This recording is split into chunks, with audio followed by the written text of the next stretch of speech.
Today is July 13th, 2018. My name is Alina Sergachev and I'm interviewing Roger Wiertz in Gander, Newfoundland. Roger, thank you so much for coming here today. No trouble. Can you please introduce yourself? My name is Roger Wiertz. I've been a resident of Gander nonstop since 1993. I'm originally from Alberta. I first came to Gander when I was in the military and was posted into the air base here. Then I married a girl from here, and the rest of that story is kind of predictable. And what do you remember about 9/11? Can you tell, like for those who don't know what happened here in Gander about it? Well, at the time, I was actually working as a cab driver, and I had finished a night shift. And the first that I knew about the events, I had finished a night shift and gone to bed, and my wife came and woke me up after the television coverage showed the second aircraft hitting the towers. The school board, of course, was closing the schools because the FAA was closing the airspace, and as that kind of dominoed through all of the impacts, we found out there were going to be planes coming to Gander, and the decision was made to close the schools. At which point somebody had to go pick up my 7-year-old daughter from Gander Academy. And so that was going to fall to me. So my wife woke me up to go and get our daughter. Which was an interesting conversation because I was sound asleep in my bed and my wife said, "Roger, you got to get up and go get Lindsay from school because they're closing the schools because of what happened in New York." Now, when you're sound asleep, I'm going, oh, wait a minute, I have to get my daughter because of something in New York. What are you talking about, woman? Right? Of course, I went out into the living room then and CNN was on the TV and that was the beginning of how I first came to be aware of what was happening. In the hours that followed, I had that day off, and in the hours that followed, we saw so many things happen in Gander that nobody had ever thought they would ever be doing before. The event was so unprecedented. If somebody had said on September 10th, if they looked at Mayor Elliott and said, "We're going to drop 7,000 people on you tomorrow. What are you doing about it?" Would he have been able to predict at that point what happened? I don't think he would have. I don't think any of us would have. Because when it happened, people just did things. There were people, like, for example now, I'm not sure if you're familiar with the story of Diane Davis. She was very, very active that week. But Diane was working as a school teacher. Well, when they closed the schools to use them as refugee centers, all your teachers have free time now, right? They've got no students to teach, but their classrooms are going to be used as refugee centers. So it was kind of natural that those school teachers would become part of that process of making the schools ready for these people and assisting them while they were there. And of course, Diane was she's a very active individual and a very involved individual anyway. So yeah, it just kind of fit with her placement and what she was doing at the time. And a lot of people were like that because there were a lot of people whose employment was impacted by it. For example, at the time I was driving taxi for a living. I was a self-employed owner-operator of a taxi with a local company. My taxi went from here to Port aux Basques 3 times in the 48 hours after those planes landed. There were people who said, "I can't wait in Gander. I have to get home." And they were hiring taxis to take them to the ferry terminal in Port aux Basques so that they could get on their way home. We had a gentleman who phoned the taxi company and asked in all seriousness what it would cost to charter a taxi to take him to Chicago. if I recall the story correctly, he worked for a company that had two offices, one at the Chicago Exchange, and one that was in one of the Trade Center towers. He landed in Gander, and his boss wanted him back in the office. We need you. We need you. I don't care what it costs. We need you to get here. And he picked up the phone and called our cab company and says, I need to get to Chicago and I need to leave right now. What's it going to cost me? So he wound up taking a taxi to Port aux Basques, because that's as far as we could take them anyway. And, you know, with the idea that he would get on the boat, and when he got to the other side, he'd start making arrangements to get him the rest of the way by land to back to the office in Chicago. I know there was a group that I believe was people from New York that were stranded here, and there was a group, if I recall correctly, it was about 30 to 35 people, pooled their resources and chartered a DRL bus to take them to Manhattan. People who either lived in New York City or had family in New York City who had been directly impacted by the collapse of the trade centers. And I got to get home. And they pooled their resources and chartered a bus to drive them to Manhattan. Which, of course, made it interesting in the later part of the events, when the planes were getting ready to leave. Of course, all the luggage had to be removed from the aircraft and searched, because that was what had to be done under the circumstances at the time. And there's a certain number of people who have left.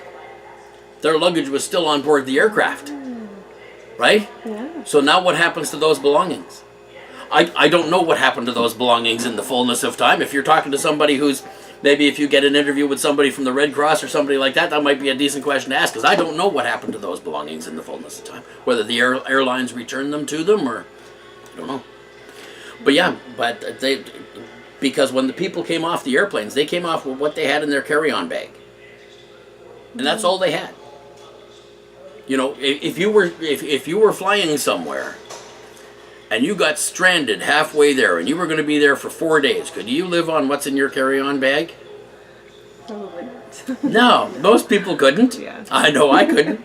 But that's the reality that these folks faced. You know, people who had medications. You know, the local pharmacies, you know, stepped up and said, well, okay, you live in Indianapolis, what's your doctor's name, what's his phone number, and, you know, they were phoning down to the States and saying, okay, I've got this lady here, and she says she's got these issues, and here's where she is, she needs enough medication to last her 5 days, what am I giving her? Faxes her prescriptions. So the pharmacies here were just flat out and working long hours, you know, to get medications to people, because their medications were in the bottom of the aircraft and nobody was getting access to them. You know, so there were a lot of impacts on people in their everyday working jobs. Some people wound up with several days off because whatever it was they did for a living had been brought to a stop by the events. And I mean, a lot of those, no doubt, stepped into volunteer roles and you know, and because they had the time available, you know, became central players in those events and those efforts. You know, other people went into overtime mode. Have you had a chance to talk to Karen yet? Today, after Okay. work. This afternoon. Because she can tell you what happened with the hotel laundries in town. Because, of course, there were lots of donated bedding and pillows and that sort of thing for people to use. So when the hotel laundry was done doing the laundry from the hotel, volunteers stepped in and ran those machines laundering those linens. Oh yeah, because suddenly your Right, your so schools were full of so people. that's right, absolutely. Yeah. So the hotel laundries ran 24 hours a day. You know, the 8 hours to do the hotel laundry, and that opened it up for the rest of the night to do linens, do donated linens for the plane people. So yeah, that's no doubt a story that Karen can give you more information about. But you know, so many people locally who were impacted in unexpected ways made the best of what was presented to them and extended their hands to help. You know, so many of the places where people stayed didn't have shower facilities. You know, the schools were okay, because they had, the gymnasiums with locker rooms, and they were all right. You know, as long as you could get them clean towels, it was all good. But the the Legion Hall and the Elks Club, places, the churches, places like that. And one of my co-workers at the taxi company, him and his wife spent 3 days. They'd drive down to the Legion, say, anybody want to come back to our place and grab a shower?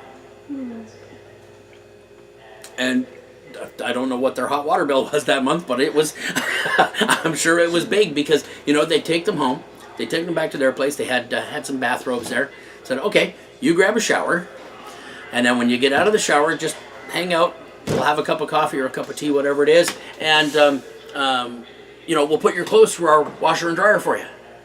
So you got to shower and clean clothes, and then we'll take you back to the Legion and pick up three more people and bring them up. So and they did that for 3 days,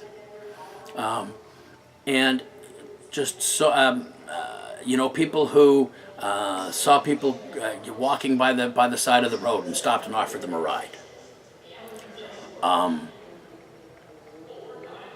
I think though, and this is a story that I tell quite frequently. It's my most long-lasting and my clearest memory of that week. Of course, the cell phone was not the everyday thing in 2001 that it is today. 6,000 plus people had landed here, and in most cases, their families didn't know where they were. They got on a plane in Paris that was headed for Los Angeles and never got there. And that's all they know. The people, of course, who came here, probably the vast majority of them had never heard of Gander before. So they wanted to phone home. Yeah, it's okay, Dad, I'm all right. So the local phone company set up tables in front of their building. Luckily enough, the weather was gorgeous that week here. And people could walk up, sit down at a folding table where they had phones set up and call home. So I was in my taxi and I was on my way up Airport Boulevard, and I drove past the phone company office, and there's people there in the parking lot making phone calls. And I come to the corner at the town square, at the corner of Elizabeth Drive and Airport Boulevard, and I come to a red light. And I look across the intersection, and there's two men standing on the street corner having a conversation. One of them he's got the long black coat, the top hat with his hair in ringlets, got a copy of the Holy Book under his arm. He's clearly an Orthodox Jewish scholar, right? And he's standing on the street corner, and he's engaged in conversation with a man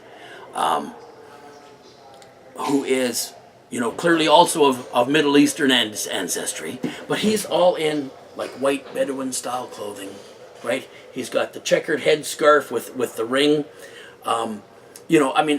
If I don't know if you're a political science junkie, but if you remember the leader of the Palestinian Liberation Organization named Yasser Arafat, this guy could have passed for Yasser's twin brother. Okay. And these two men are standing on the street corner, and they're having a conversation. These are people who, if they met on a sidewalk almost anywhere in the world, they might face each other with mistrust, suspicion. If they met on a street in Tel Aviv, they might even hate each other on sight. Not really. I'm from Israel, so it's not that bad. Yeah, okay. Yeah. So you understand what I'm talking about then? Mistrust, yes. Yeah, absolutely. And these two men are standing on the street corner in Gander, Newfoundland, in the bright September sunshine, and they're talking. And the light turns green And I carry on through the intersection, and I turn into the parking lot of a business that I'm on my way to, where I need to buy something. And I stop and I get out of the car and I look back, and the light has turned red. And then it turns green again, and these two guys are still standing there talking. The light has become irrelevant. The fact that they want to go over to the phone company office and phone home has become they're talking. And I go into the business, and I do my transaction, and I come out, and they're still standing there talking. And I thought, what we really need is for those two guys to take that home with them. Because if they can talk like that on a street corner in Gander, Newfoundland, they can take that home and teach their countrymen and their comrades and their friends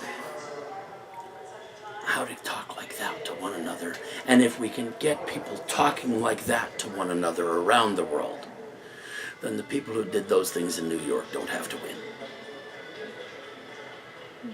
It's my clearest memory of that whole week, because those were two men doing what our world needs to do. And they were doing it in Gander.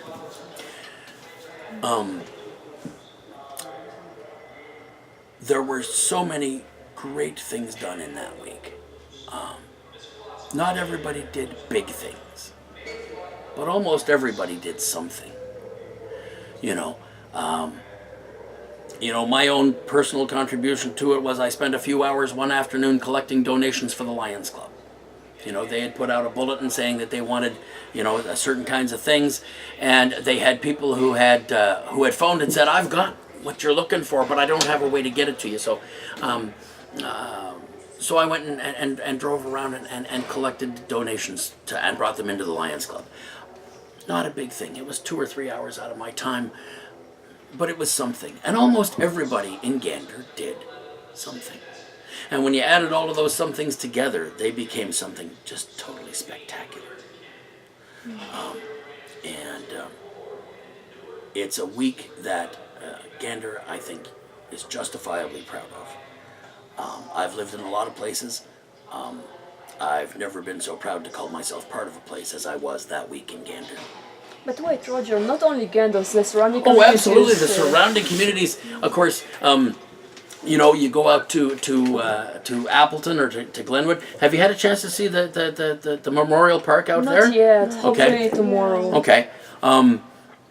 Because there was a plane that went out and was looked after. Their passengers were looked after by the folks in Appleton and Glenwood, and there was a plane that went out. Their people went out to Lewisporte and stayed were housed at Lewisporte Academy, and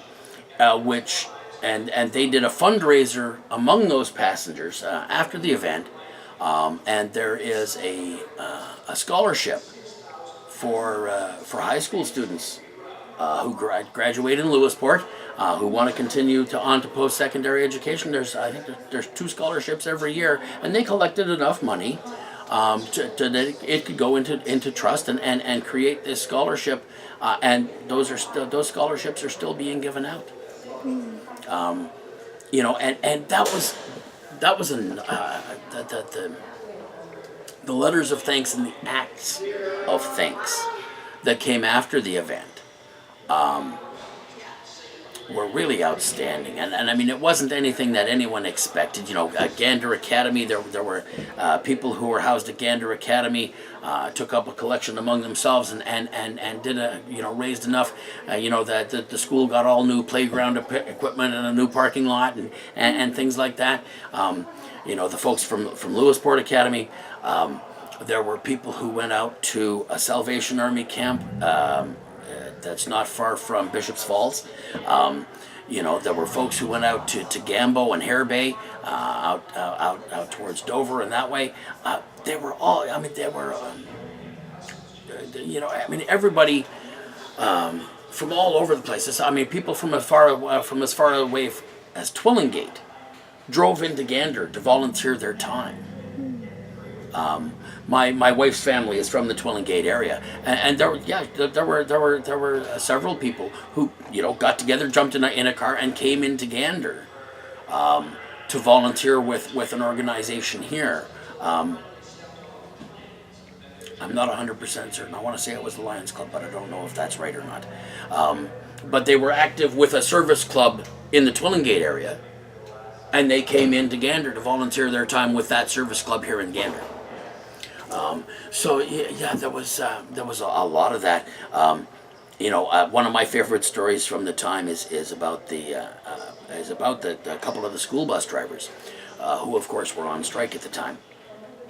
And the call went out for people to, put down their picket signs and board up the buses and come help move people down from the airport. And two of the fellas apparently that drove the night shift were from the Botwood area. And after they got home from their night shift, they got home in the morning and told their spouses and families what was going on in Gander and the work that this community faced in trying to look after people. And their spouses started mobilizing with organizations that they were involved in the Botwood area. One of the local churches and a service club, and they went and they bought groceries and they started cooking to make cold plates. They started gathering donations of bedding and pillows and things like that were needed. And at the end of the day, they loaded a 3-ton truck and sent it to Gander. And the person who told me this story was involved with the truck somehow. They borrowed his truck or whatever it was, and they sent the driver to Gander. The guy didn't know where to come to in Gander. There's somebody in Gander who's going to be looking for this stuff.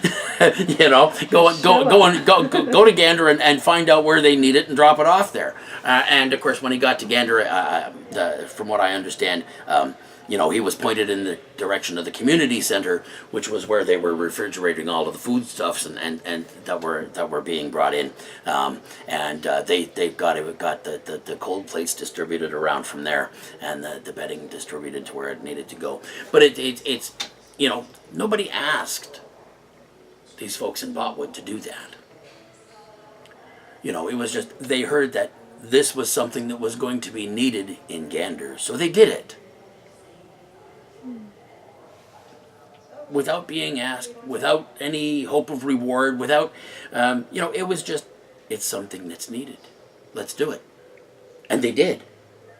And it's that kind of response that has really made, the whole phenomenon of the stage production of Come From Away what it is, because it's all the stories about that kind of response. To their credit, the playwrights have done a marvelous job. I've had the opportunity to see the show when they did it as a stage show here in Gander, as a stadium show rather, and it's just remarkable how well they portray that week. Do you remember what it felt like the 10th anniversary when they started interviewing people and all the plane people started coming back to visit? Yeah. Well,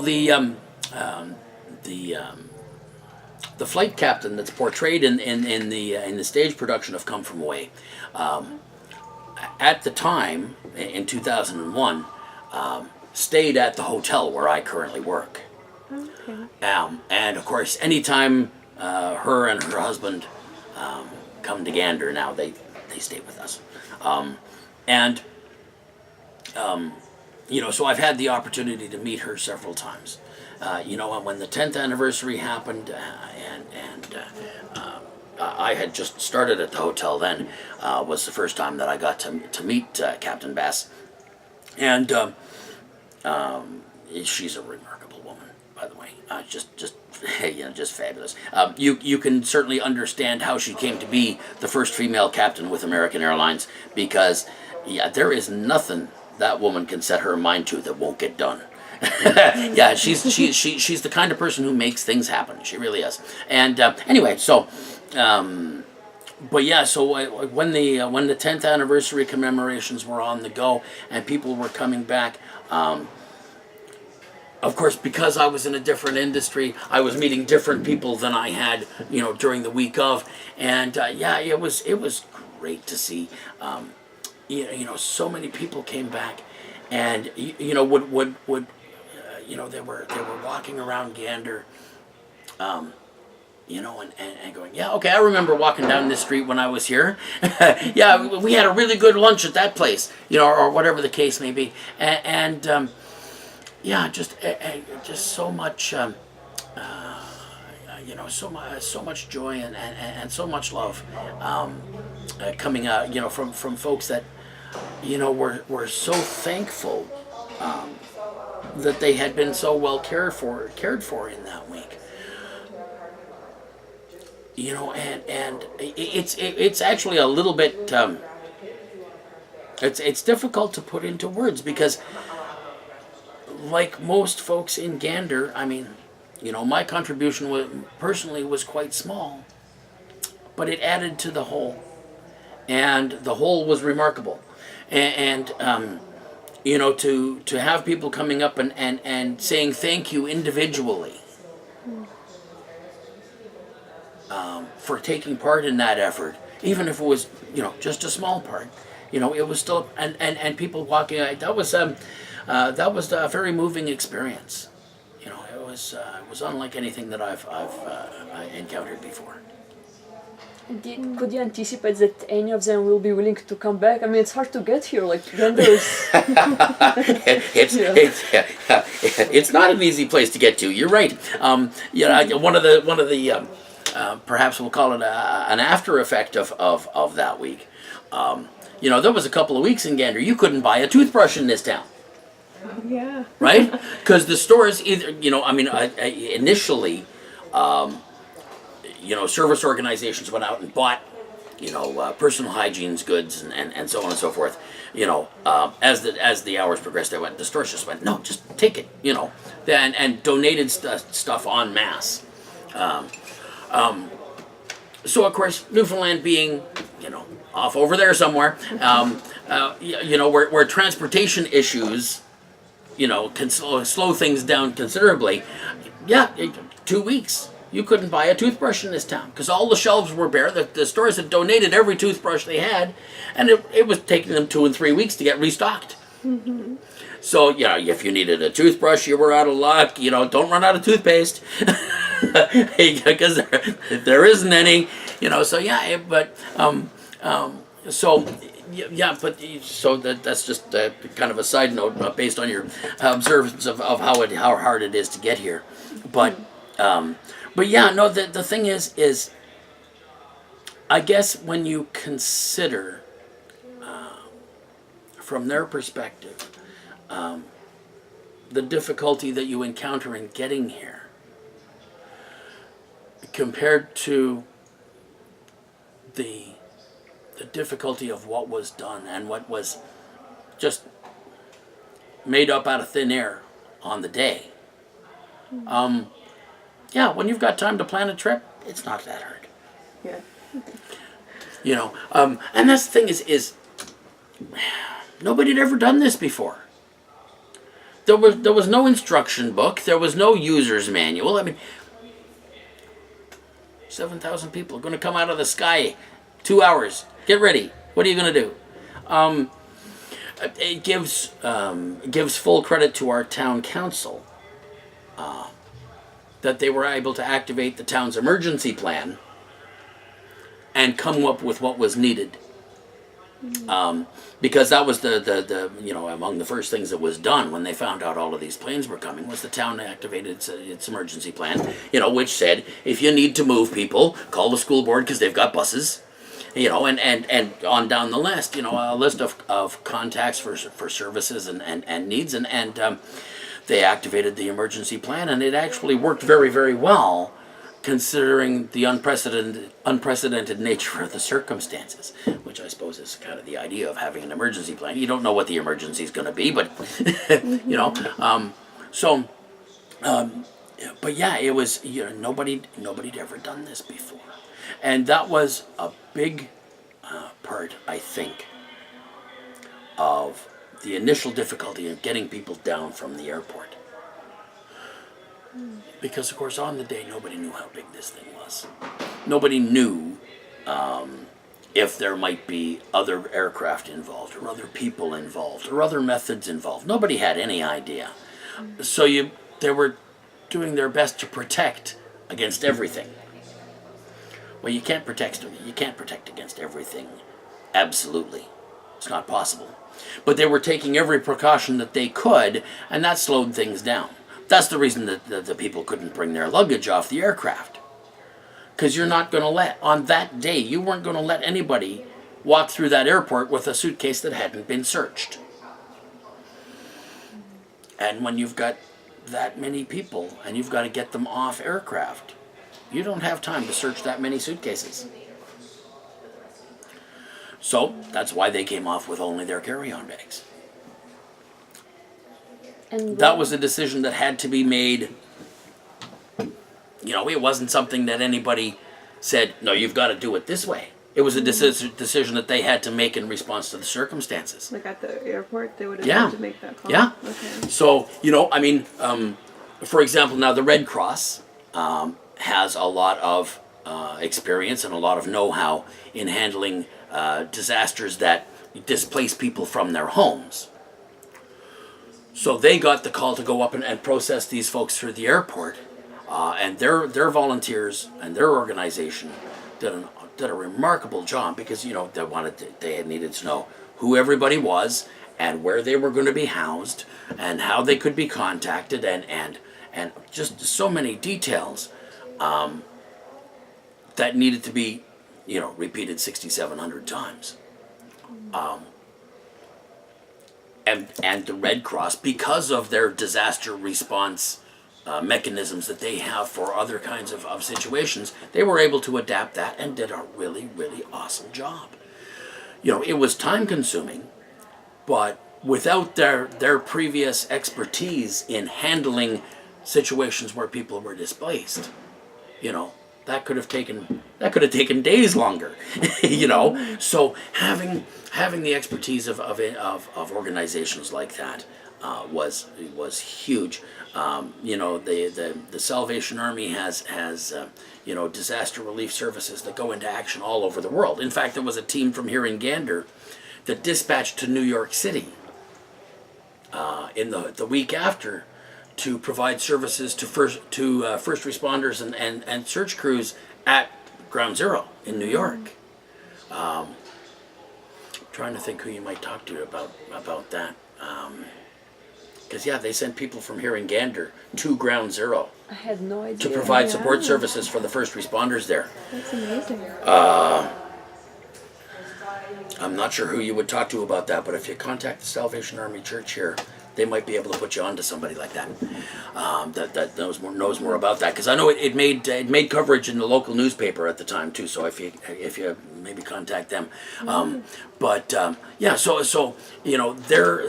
their experience and expertise, people that they've sent all over the world to assist in disaster situations. Well, some of those folks were here in Gander, and they were able to put that expertise to use.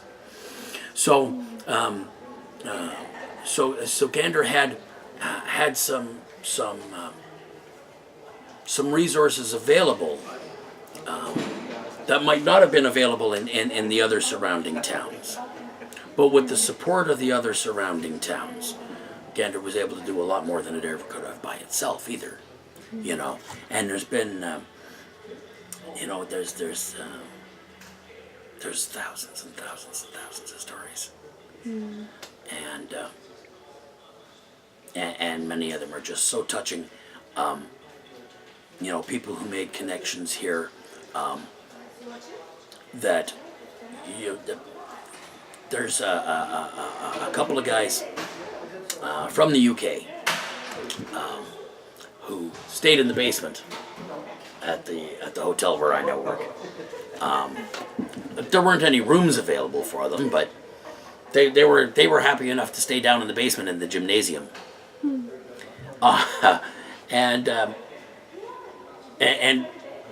For years and years and years afterwards, every September they send them the manager flowers. For 17 years. Yeah. So yeah, it's you know, it's you know, some of those connections, you know, they're literally lifelong connections. People that got to know people from the plains that got to know Ganderites, and Ganderites got to know them, and they've stayed in touch over the years, and you know, made these lasting relationships that are, I think, really the heart of what was accomplished that week. Because in response to this horrible event, people stepped up and said, I want to be part of something that's good. And they met others that, you know, in that week, when so many people had so many really good reasons to lose faith in humanity, the people of central Newfoundland stepped up and showed them why, no, you don't have to lose hope in humanity. It's still out here. And there's still good people, and they're doing good things.